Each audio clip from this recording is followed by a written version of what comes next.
Bem-vindos a esta análise. Hoje a gente vai mapear uma mudança histórica que é literalmente colossal. Vamos entender como a humanidade justifica os seus sistemas políticos, tudo isso guiado pelas ideias sensacionais do texto acadêmico do professor Miroslav Milovic. É uma jornada e tanto pelas ideias que moldaram o mundo, então vamos lá. Para começar, pensem comigo. Nosso sistema político vem da natureza ou da gente mesmo? Pois é, será que as nossas leis são ditadas por um universo oculto, tipo uma força maior, ou foram criadas 100% por mãos humanas?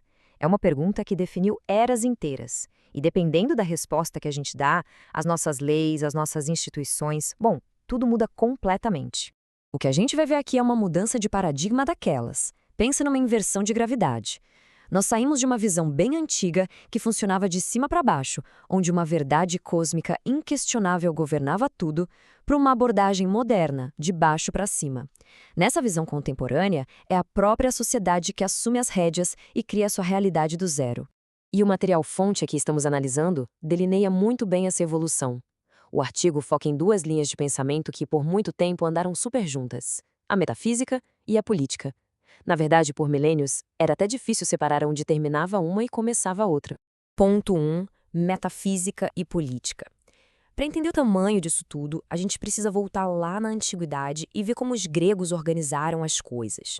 Para os gregos, a jogada era a seguinte: a verdadeira filosofia exigia entender uma ordem invisível e divina. Isso significava que ficar contemplando essa estrutura oculta, na teoria, era infinitamente superior a qualquer ciência do dia a dia. Imagina que o mundo físico, palpável, era só o palco do teatro, mas eles queriam mesmo era conhecer o diretor que escreveu a peça. Isso nos leva à parte 2, a hierarquia de Platão. Vamos ver como essa ideia grega se transformou num projeto de sociedade. A maioria de nós já ouviu falar da famosa alegoria da caverna, certo? Platão argumentava que a humanidade vive presa, acorrentada às ilusões das sombras e que, para descobrir a verdadeira justiça, a gente precisa forçar a mente a sair dessa ilusão e olhar para a luz metafísica, para o fundamento imutável das coisas. E é genial ver como Platão aplicou isso no Estado. Ele acreditava firmemente que a política tinha que ser um espelho exato dessa ordem divina.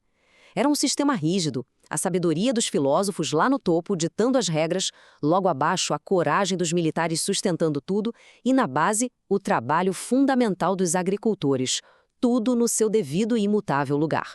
Avançando para o ponto 3, a prática em Aristóteles.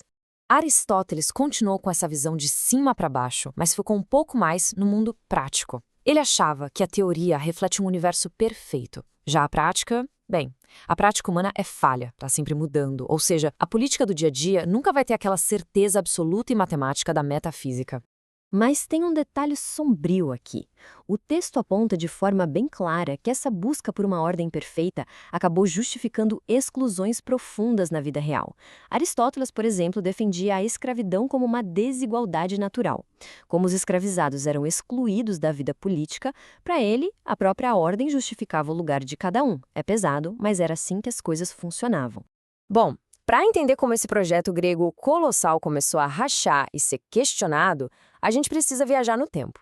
Saímos da antiguidade, atravessamos a Idade Média e vamos sentindo a tensão aumentar até chegar num verdadeiro clímax lá no século XIV. Mas antes da ruptura, chegamos à parte 4, a Cidade de Deus. Entrando na era cristã, a estrutura continua rigorosamente de cima para baixo, mas a linguagem muda. Pensadores de peso como Santo Agostinho e São Tomás de Aquino trocam aquela ideia impessoal da natureza pelo Deus cristão. O raciocínio era: a verdadeira justiça só vem através da fé, o que significa que os humanos continuavam com praticamente zero poder na hora de inventar suas próprias leis terrenas. E aqui tem uma sacada super interessante do material. Apesar de toda a revolução cultural do cristianismo, politicamente falando, a sociedade ainda dependia totalmente de uma justificativa que vinha do além. A âncora pesada que segurava tudo ainda estava presa lá no céu, bem longe do nosso alcance mortal. E então, o cenário treme. Ponto 5. A ruptura de Marcílio. No século XIV, um pensador radical chamado Marcílio de Pádua chegou chutando a porta. Ele simplesmente questionou se a Bíblia realmente justificava o poder político gigantesco da Igreja. E ele reinterpretou o Novo Testamento para argumentar que Jesus, na verdade, nunca deu poder político ou jurisdicional para São Pedro ou para os papas.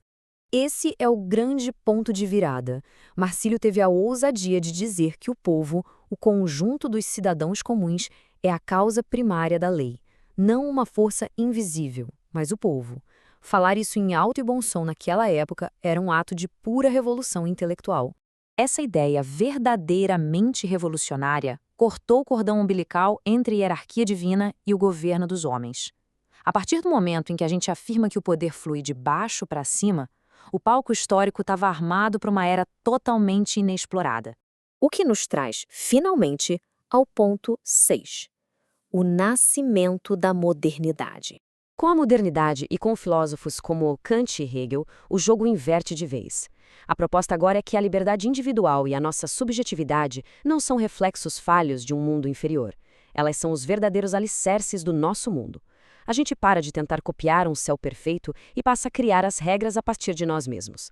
Mas a análise do texto é muito lúcida e imparcial sobre as consequências de tudo isso.